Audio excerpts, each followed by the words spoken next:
अस्सलाम वालेकुम गर्ल्स। आज हमारा टॉपिक है basis of the ideology of Pakistan और ये आपका लॉन्ग क्वेश्चन बनेगा और उर्दू में हम इसे कहेंगे नज़रिए पाकिस्तान की असास। Basis of ideology of Pakistan को हम किस तरह से एक्सप्लेन करेंगे, मैं आपको इसका एक आसान सा तरीका बताती हूँ।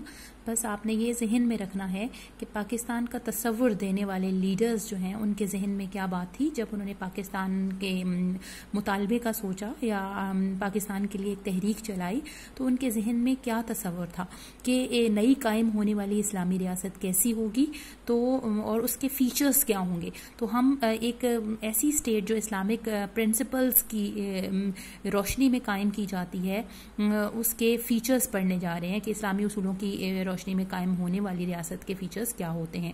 Of course ideology of Pakistan is based on Islamic ideology, लेकिन जब हम इसको एक्सप्लेन करते हैं तो हमें ये समझना चाहिए कि इस्लाम एक कंप्लीट कोड ऑफ लाइफ है और ज़िंदगी के हर पहलू के बारे में हमारी रहनुमाई करता है। तो वो ज़िंदगी के तमाम पहलू क्या हैं जिसमें इस्लाम हमारी रहनुमाई करता है और जो हमारी जो इस्लामिक स्टेट थी पाकिस्तान की उसके फीचर्स बनना थे इस्लामी उसूल। तो पहली चीज़ है बिलीव्स एंड प्रेयर्स, यानी जो सब कॉन्टिनेंट के मुस्लिम्स थे उन्होंने एक सेपरेट स्टेट डिमांड की जहां पर वो अपने अकायद के मुताबिक आज़ादी से ज़िंदगी गुजार सकें। और मुसलमानों का जो अकीदा है उसमें अकीदा तौहीद और रिसालत बुनियादी अहमियत का हामिल है और ये हमारे जो रिलीजन है इस्लाम उसका पहला फर्स्ट पिलर है, उसका बुनियादी रुकन है। और ईमान मुफस्सल आप लोग पढ़ते हैं तो उसमें ईमानियात का आपको पूरा जिक्र मिल जाता है कि आमन्तु बिल्लाहि व मलाइकतिही व कुतुबिही व रुसुलिही वल यौमिल आखिर वल क़द्र खैरिही व शर्रिही मिनल्लाहि ताला वल बास बादल मौत। तो इस ईमान मुफस्सल में सारी डिटेल दी गई है कि मैं ईमान लाया अल्लाह पर, फरिश्तों पर, यौम आखिरत पर, उसकी किताबों पर और मौत के बाद दोबारा जी उठने पर। तो इनमें से जो दो बिलीव्स हैं उनके बारे में मैं बात करना चाहूँगी कि तौहीद और रिसालत। तौहीद का मतलब क्या है कि अल्लाह ताला की वाहदानियत पे यकीन रखना, उसको एक मानना और फिर उसके साथ साथ उसको अपना क्रिएटर मानना और मालिक मानना और वहदहु ला शरीक मानना और उसको कादिर मानना, इन्नल्लाह अला कुल्लि शैइन कदीर, कि nothing is beyond his power.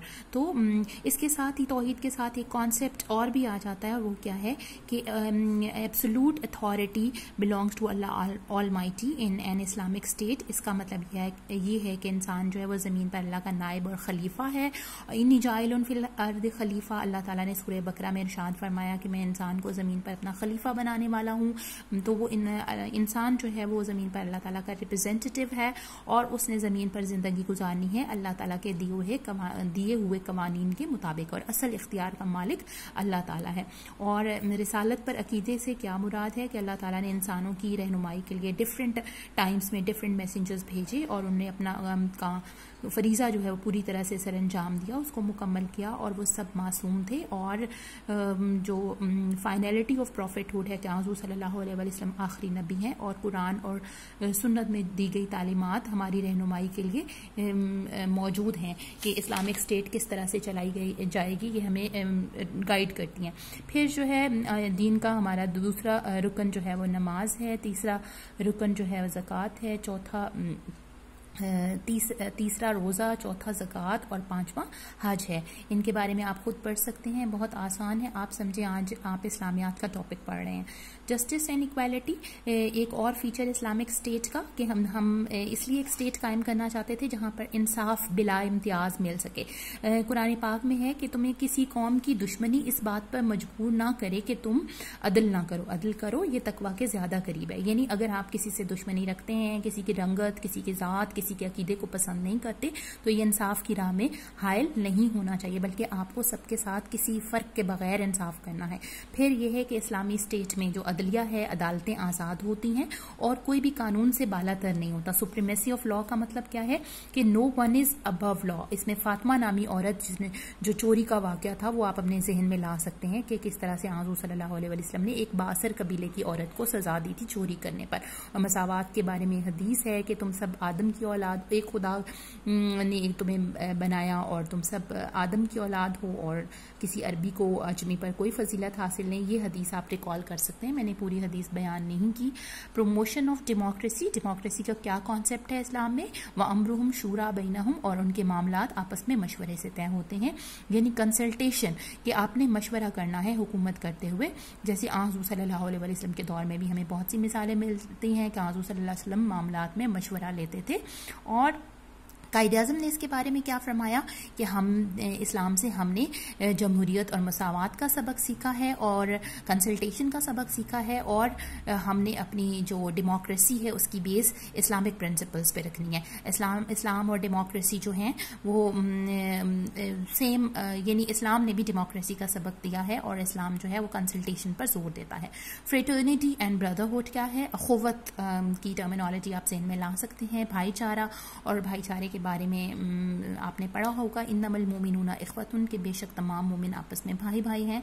और मुआखात का वाक़या भी आप ज़हन में ला सकते हैं, जब अंसार और मुहाजिरीन आपस में भाई भाई बन गए थे। मदीना की नई रियासत कायम हुई जहाँ तमाम लोगों को उनके हुकूक मिले, बेवाओं और यतीमों और गरीबों का ख़ास तौर पर ख्याल रखा गया, और फिर ज़कात और सदक़ात का निज़ाम भी कायम किया गया, और सूद का खात्मा किया गया।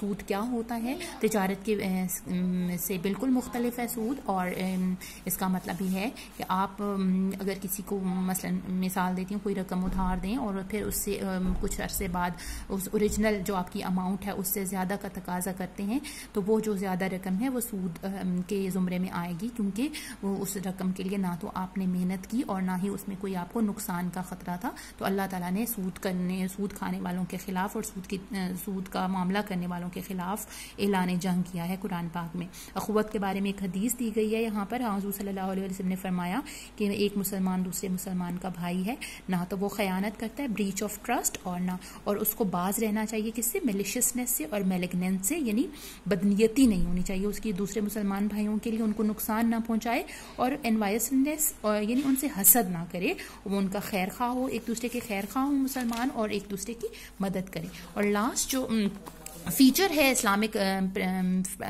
स्टेट का, वो क्या है, rights and duties of citizens. और ये क्या है कि एक मुसलमान के दूसरे पर हुकूक होते हैं। जैसी एक हदीस है कि मुसलमान वो है जिसकी ज़ुबान और हाथ से दूसरे मुसलमान महफूज रहें। इसी तरह से वो 6 हुकूक वाली हदीस भी है, मेरे ख्याल में आपको रिकॉल करनी चाहिए, उसको ढूंढना चाहिए और फिर मुझे ज़रूर बताइएगा। और यानी एक मुसलमान के दूसरे के ऊपर 6 हक हैं, और हुकूक और फ़राइज़ जो हैं वो आपस में ताल्लुक़ रखते हैं, यानी अगर कोई शख्स अपने फ़राइज़ अदा करता रहता है तो उसको उसके हुकूक मिलते रहते हैं। फ़राइज़ की अदायगी से हुकूक और फ़राइज़ में तवाज़ुन रहता है। तो इस्लामिक स्टेट का एक बड़ा इंपॉर्टेंट काम क्या है कि वो ड्यूटीज़ और राइट्स में बैलेंस रखे। फिर एक और तरह की ड्यूटीज़ भी होती हैं, गवर्नमेंट और सिटीजन्स के राइट्स और ड्यूटीज़। तो हमें अपने राइट्स तो पता है एज सिटीजन्स, लेकिन हमें ड्यूटीज़ नहीं पता। हुज़ूर सल्लल्लाहु अलैहि वसल्लम ने खुतबा हिज्जतुल विदा में फरमाया था कि लोगों, अगर तुम पर कोई नाक कटा हबशी जो है वो भी हुक्मरान बना दिया जाए और तुम्हें अल्लाह की किताब और सुन्नत के मुताबिक ले चले, तो तुमने उसकी इताअत करनी है। तो गवर्नमेंट को ओबे करना हमारी बेसिक ड्यूटी है एज सिटीजन्स। और माइनॉरिटीज़ के राइट्स जो हैं वो भी उनको पूरे अदा किए जाएंगे एक इस्लामिक स्टेट में। कायद-ए-आज़म ने माइनॉरिटीज़ के राइट्स पे बहुत ज़्यादा जोर दिया था, वह माइनॉरिटीज़ को पूरे उनके फंडामेंटल राइट्स इस्लाम ने दिए हैं और उनको पूरी मजहबी आज़ादी भी दी गई है।